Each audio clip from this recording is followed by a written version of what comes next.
Tax season is upon us. We're going to let you know what you need to know when you file. And we get a deeper understanding of our universe by speaking with a member of the Las Vegas Astronomical Society. All this and so much more, you're watching Studio G.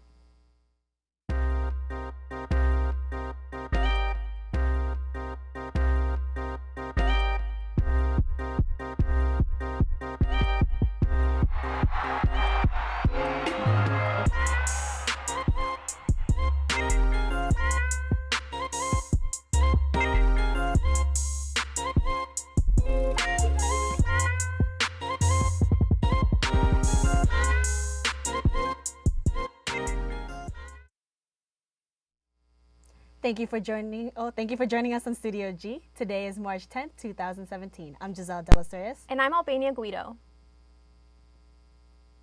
The season is upon us, and it's not midterms. We're talking about taxes. This year, the deadline to file your taxes is different from past years.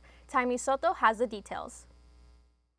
While getting ready to file your income taxes this year, Greg Manso, a tax returns consultant for more than 48 years, recommends getting these documents ready.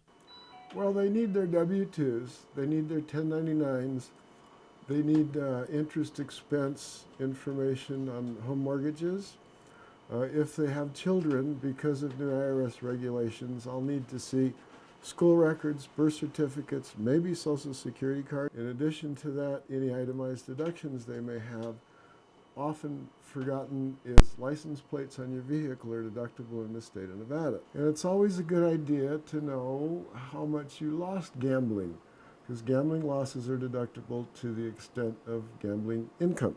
The health insurance policy remains the same. Those who did not have a medical insurance last year could get fined. On the other hand, April 15 is usually the deadline to file your taxes, but this year, this changed. However, April 15th this year falls on a Saturday, so you have until the following Monday, April 17th. In addition, there's an extension you can file, which allows you to not have to turn in your tax return until October 15th. However, it doesn't extend the time for paying the taxes. So if you actually owed tax as of April 15th and waited until October 15th to file the tax return, there will be a penalty and there will be interest assessed to you. Greg suggests everyone to not wait to file your documents because it could cost you money. So waiting a long time is a really bad idea. Additionally, if you owe taxes, there's a potential for a 25% penalty on the amount of tax you owe, plus interest for each year you owe taxes for. For Studio G, Taimi Soto. Every student should have received their 1098-T tax form in January. This form is available on myunlv.com. Many women use International Women's Day as a chance to protest. Conservative group Right to Speak utilized social media to counter-protest the hashtag A Day Without a Woman. 5 million of us marched and made our voices heard. But it doesn't end there. In fact, we're just getting started. This year's International Women's Day was celebrated with a day without a woman, encouraging women to stay home from work and school and to wear the color red. House Minority Leader Nancy Pelosi spoke out during a protest in New York City. I don't want the world to know a day without a woman, but we want people to understand what that day would be like. And it would not be a day that takes us to our fullest aspirations for the future, for our children, for the future that we envision for them. Protests were held around the nation and around the globe. Some even resulted in arrests. The global protests were matched with opposition on Twitter. Hashtag #NotMyProtest and hashtag WeShowUp were utilized to share messages of disapproval for the movement. President Trump has yet to comment on the protests directly, but he did issue these tweets stating he had tremendous respect for women and their role in society. For Studio G, I'm Annabelle Rocha.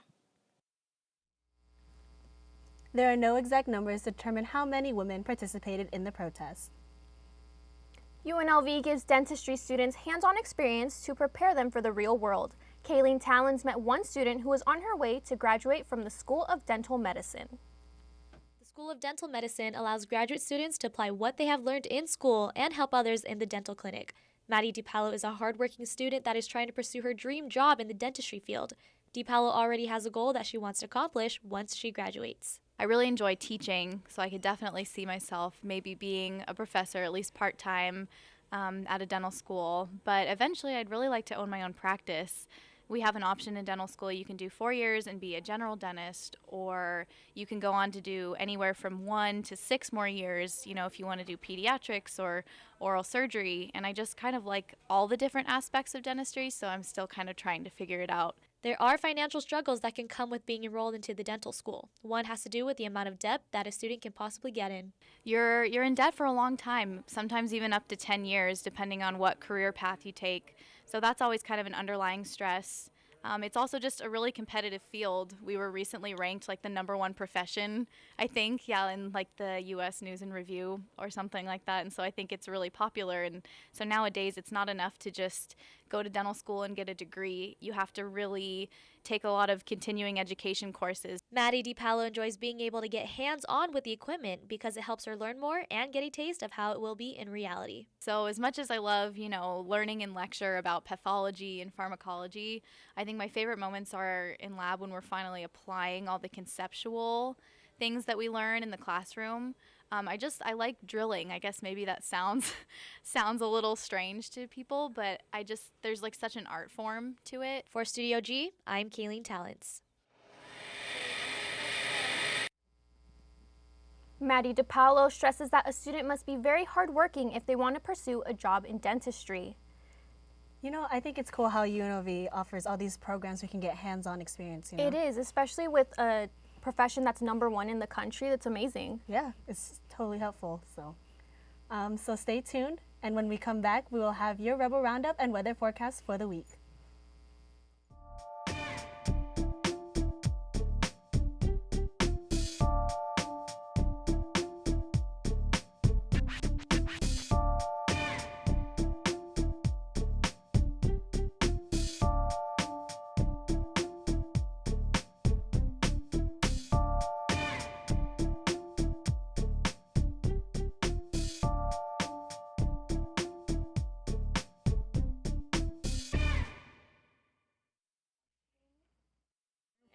From the Las Vegas community is welcome. We can get more people into the nutrition center, get them more educated, then they can learn what ways to prevent chronic diseases and to become healthier individuals. All classes are held in BHS building, Bigelow Health Sciences, room 212, and the times vary, but you could always check them at the UNLV calendar or UNLV Today, and all the classes, times, and descriptions are available there. Thank you for sticking with us. Welcome back. So Joselle, I heard it was your first time attending First Friday last weekend. Yeah, it was. It was great. It was a lot of fun. So last week, Las Vegas hosted their monthly First Friday downtown, where many local artists got to showcase their form of art. I had a chance to experience this event for the first time. Right here in the Arts District that is located right here in downtown Las Vegas. This is one of the many places that has amazing pieces of arts and entertainment and home to First Friday. Let's find out what First Friday is all about. Downtown Las Vegas has been becoming local artists' personal canvas. Joey Vanas, Executive Director of First Friday, explains more about the monthly event. It's really the coming together of an entire community of creative people. It really is for the local people and by the local people. Whether you're creative outlet is painting or dance or parkour or whatever type of performance art. We embody all of it. We take the creativity and we take all the locals who are really enhancing our experience living here, and we shine a big spotlight on them. Every month has its own theme. This month's theme was March for Art. There's been a lot of marching and protesting going on, recently politically, and we wanted to put a little spin on that. And so, here at First Friday, we're not going to get political, but we're going to march and we're going to stand for creativity and art. Local art really is just indicative of what's happening in your community.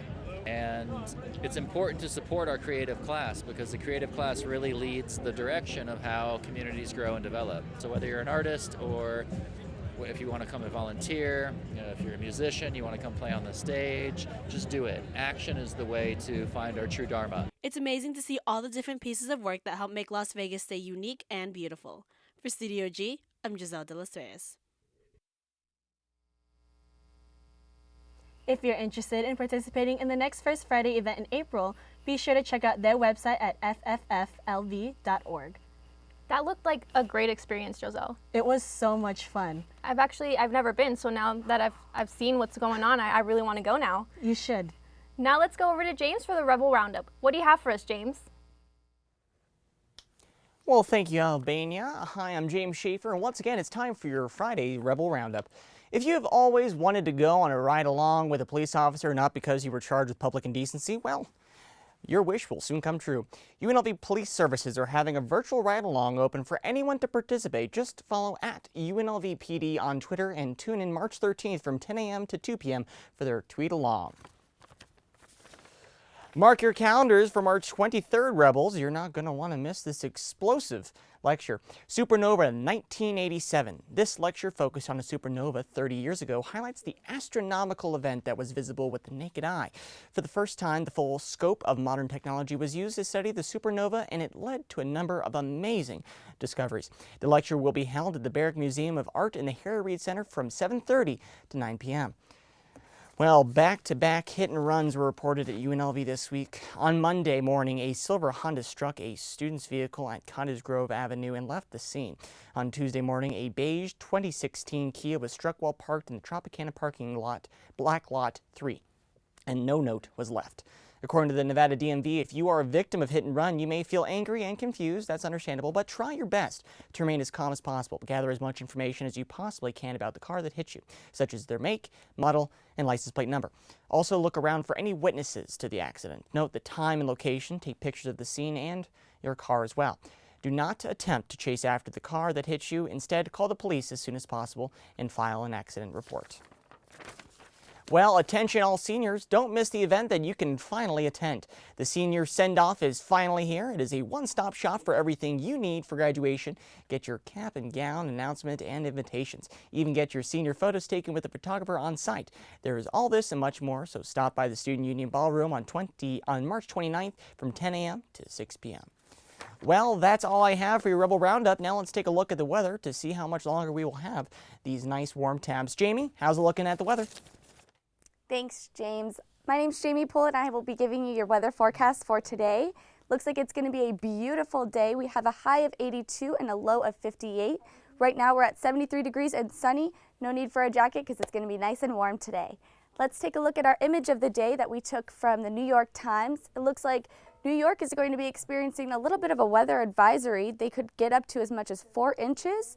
But now let's take a look at the rest of the week for us. It looks like we're going to have a beautiful and sunny week. We're going to start off Friday with 82 degrees and get all the way up to 84 on Sunday and Monday. Our lowest is going to be 58 degrees. Not too bad. Might need a light jacket for that. Now let's take a look at the rest of the valley. Looks like we're going to be staying in the low 70s and high 60s. Centennial and Summerlin are staying at 69 right now. And we have Las Vegas and Southern Highlands with a high of 73, as well as Boulder City. Now let's take a look at UNLV this morning. It was absolutely beautiful, 73 degrees, and it looks like we have slight winds, very little for that, and a great visibility of 10 miles per hour. Now for this evening, it looks like we're going to get down to 59 degrees and a little bit of clouds. Nothing too bad, might need a light jacket for that. And for the rest of our national weather forecast that we received from the Weather Channel, it looks like the Seattle area as well as Dallas is going to be experiencing a little bit of rain. Kansas City is going to be mixing up with some snow. San Francisco and Los Angeles are going to stay pretty sunny at 83 degrees. That's all that I have for your weather today. Let's stick around, and after the break we will meet the Vice President of Special Events for the Las Vegas Astronomical Society. This is a nutrition center. Anyone from the Las Vegas community is welcome. We can get more people into the nutrition center, get them more educated, then they can learn what ways to prevent chronic diseases and to become healthier individuals. All classes are held in BHS building, Bigelow Health Sciences, room 212, and the times vary, but you could always check them at the UNLV calendar or UNLV Today, and all the classes, times, and descriptions are available there.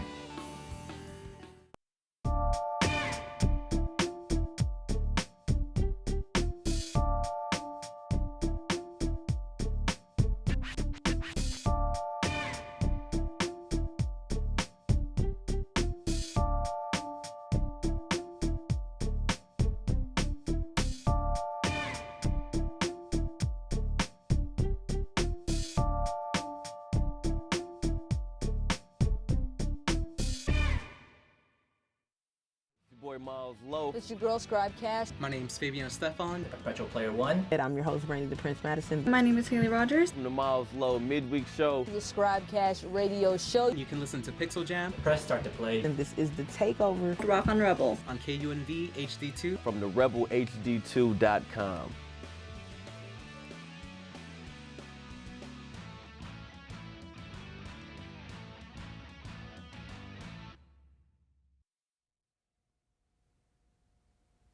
Welcome back. My name is Malika Powell.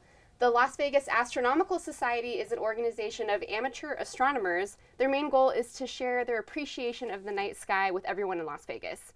Today I'm sitting here with Keith Caceres, the Society's Vice President of Special Events. Thank you so much for joining us today, Keith. We really appreciate it. Thank you for having me. So tell us, what is the Astronomical Society all about? What do you do as an organization? We put on free public astronomy events. Once a month we put one on for the public, and then we also go out to area schools and community or associations like Boy Scouts, Girl Scouts and such, and do free events for them as well. Are those events informational, or are they kind of just for fun? Oh, we bring out the telescopes and let people look through them. Sometimes they're solar events where we have solar telescopes and let people see the sun through a safe filter. Most of them are nighttime events where you can come out and see planets, the moon, and even what we call deep sky objects, which are like galaxies, nebula, star clusters. Wow, that sounds like a lot of fun. When did you personally start getting into astronomy? 3.5 years ago. Yeah, my half-brother, he bought me my first real telescope for my birthday, and I was like, wow. I was like just totally taken with it. I really just like did a deep dive into it and started going to a lot of their events, and now I've wound up organizing events. So. Why do you find it so fascinating? It's just, you kind of get a sense of your place in this world. We're just this teeny little speck, and all of history has happened on this teeny little blue speck, and it's just there's so much out there, and we've been looking for planets now for just 20 years, and we've already found over 3,000 of them. Some of them are relatively close. It just amazes me to see what's out there, And I understand that you've taken some photos of the things that you look at. Can you tell me a little bit more about them? So yeah, I have two different cameras, what's called a Mellencamp astronomical video camera, which is made for hooking up to telescopes. And then I have a Canon 70D DSLR where you could take off the lens and mount it to the back of the telescope, essentially using the telescope as the lens. And you could directly image astronomical objects that way. And I put it up on the screen at the events, and that way you can get a lot of people looking at the same time. Plus, when you have telescopes with the eyepieces, sometimes kids have trouble with that, whereas if it's up on the screen, it's a lot easier for them. Wow, that sounds amazing. The pictures look beautiful, by the way. Thank you.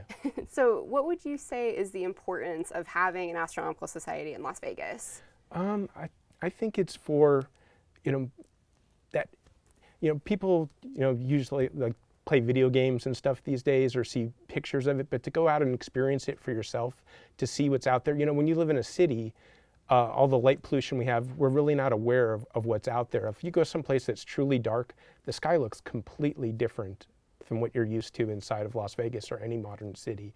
And, like seeing the Milky Way arch across the sky, for example, is something that people can go their whole lives today and not see. So just to let people know what's out there. They don't realize what you're able to see with a telescope or even binoculars. Yes, and you mentioned light pollution, which I understand is something that the Society aims to gain awareness of. Can you explain what that is? Yeah, so yeah, it is one thing we try to make the public aware of. In fact, right now we have this. I'm not part of this, but Save Red Rock has been fighting a developer for over 10, 15 years now, and he's been trying to put 5,000 houses on Blue Diamond Hill, which is the hill that separates Red Rock Canyon from the Las Vegas Valley. So if you're out at Red Rock Canyon and you're enjoying the night skies with us, we have like 6 of our events a year are in the Red Rock area, either Spring Mountain Ranch State Park or Red Rock Canyon Visitor Center. If you put 5,000 houses up on that hill, like right now that hill blocks the lights from the valley to some degree, but 5,000 houses is going to be like 20,000 lights up on that hill. It's going to have an impact on what we're able to show out there. You may never see the Milky Way in the sky at those parks again.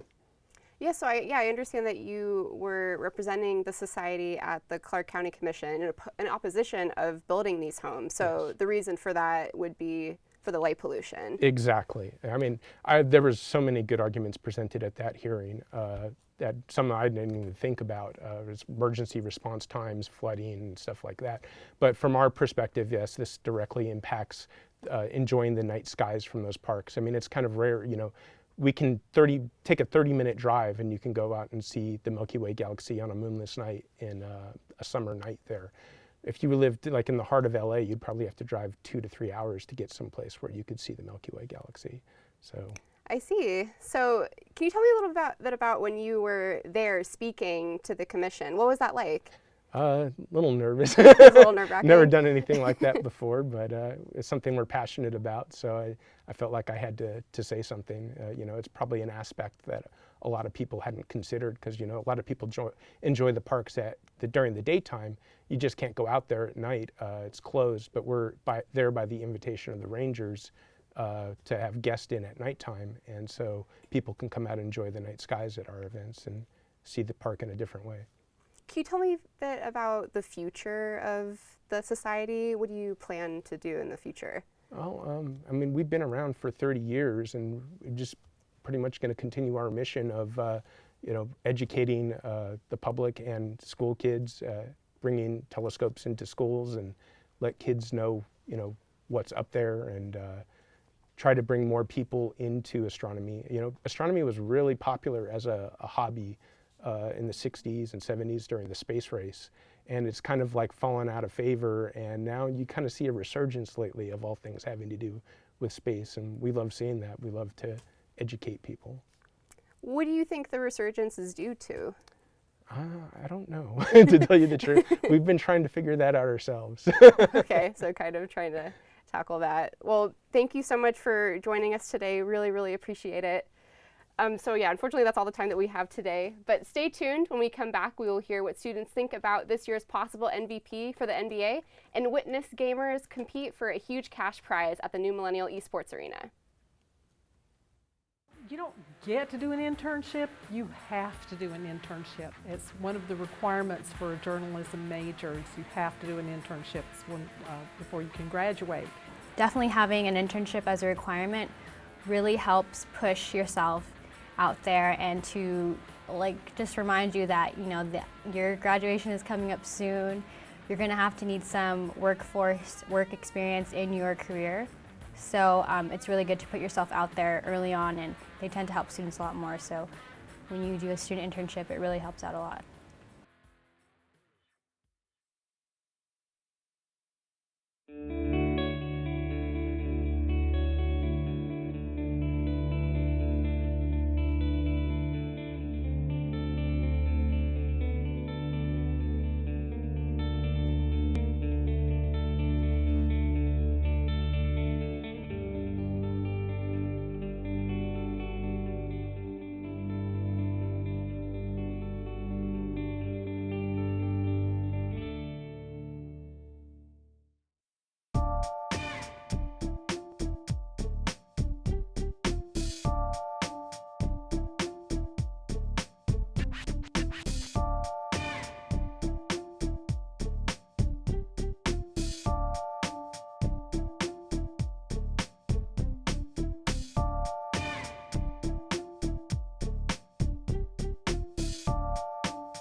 Hey there, and welcome back to the show. The NBA's Russell Westbrook has been posting historic numbers in the 2016-17 season. For more on his MVP season, Yuri Andreashuk has the story. The Boys and Girls Club at UNLV has been essential in helping to provide education for children in the area, along with serving as a safe haven for children seeking to feel a sense of comfort and love. The club provides an art room, teen center, a kids' lunchroom, and outdoor activities such as soccer, along with a myriad of educational activities for the children. The club also features posters in the building that provide quotes of motivational support for the children. Adam Jimenez, director at the Boys and Girls Club, spoke on the mission of the organization, along with the special trip to Chicago that the children are making. We have a variety of activities the kids participate in, but what we like to focus on is academic success, healthy lifestyles, and character and leadership. Every single day, we have our academic program called Power Hour, where the kids come in, the club shuts down, and the kids either do their homework or they do something educational every single day. We are sending 30 kids to Chicago, Illinois for a leadership conference. It's falls under the umbrella of the Keystone, which is our premier program for our teens. Where they go, they learn leadership skills to take on, which they could actually take back to Southern Nevada and actually help out their clubs. The mission of the Boys and Girls Clubs is to empower and enable all children, especially those who need us most, to realize their full potential as productive and caring citizens. Marco Moraz, the Youth of the Year of Southern Nevada, spoke on how he enjoys impacting the lives of the children that he works with. So I started my freshman year. The only way I just got involved was my mom just decided to sign us up, and ever since then, things just took off. They were doing a lot for me, and I enjoyed my time there, so I just kept coming back, and things just got better. The Boys and Girls Club continues to bring smiles to parents and children in the Las Vegas area. For Studio G, I'm Yuri Andreashuk. We apologize we experienced technical difficulties. We ran the story yesterday. Can I scroll down? Yeah.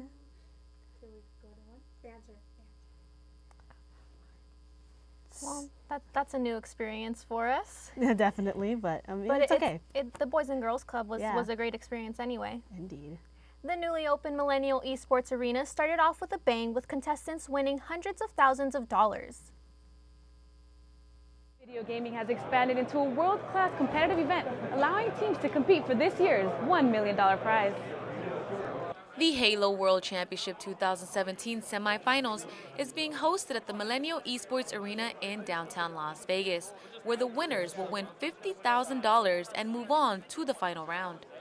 My team could argue with each other for hours and then get off and get back on and act like we're just best friends again. We really want to win, so we dig deep and we go over every little thing, and it just bothers all of us. I could tell it does, but we have fun with it and we're friends, so I think that's what separates us the most.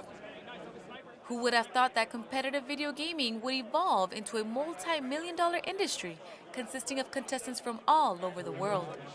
When we started to play, national championships were like $100,000. So even back then, there was a lot of drive to play. But if you look at like the way that esports has grown, I mean, it's by a large amount. Like each year, there's more and more prize pool. To think like back then in 2009, it'd eventually be $1 million is crazy. Yeah, and there's obviously a lot more pressure with a lot more money on the line. Yeah. So.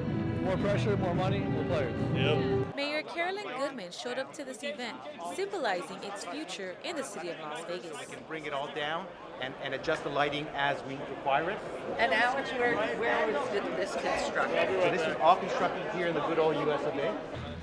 The winners for the $50,000 prize is Optum Gaming and are now vying for the ultimate prize of $1 million. This is just a brief spotlight into the ever-expanding world of esports. The finals will be taking place in Burbank, California, where the champions will be crowned. The winners are going to the final round. For anyone that is interested in getting involved with esports, visit the Millennial Esports website, where you can find when the next competition will be in Las Vegas. Esports has definitely been growing, and it sounds really intense. It is. It's cool to see that these sports that these games that you're playing at home are actually something that you can do in real, like, for a profession. Right. So that's all for our show today. Thanks for tuning in, and we will see you again next week here at Studio G.